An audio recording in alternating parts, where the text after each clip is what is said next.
Hello, today's devotional can be found in Hebrews chapter 4, verse 1.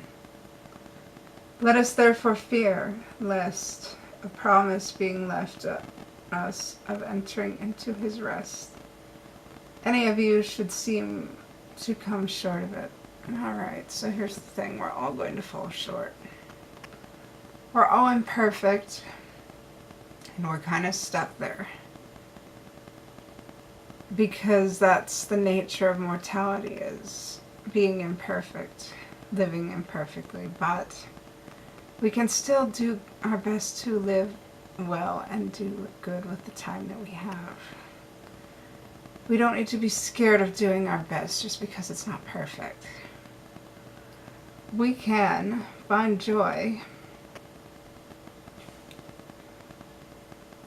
in what we can do. We're not going to be left behind by God simply because we're not perfect. As long as we're doing our best, the Lord will praise us. Even if we can't do our best, even if we're just trying to hang in there each and every day, the Lord will praise us because He praises those who try. If we simply live a life of wickedness and not care about anything but having pleasure in the moment and don't think ahead, well, then we're going to have some answering to do later on. We don't need to be reckless just because the opportunity may be there. We can do things that will help us to be able to enter into spiritual rest, and we shouldn't be afraid to do the things that will help us get into spiritual rest. Life is so very short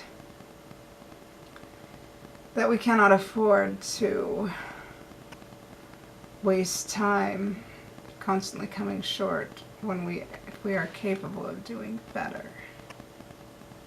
We can do our best, but if we're capable of good efforts, we need to give them. We don't need to fall short on purpose.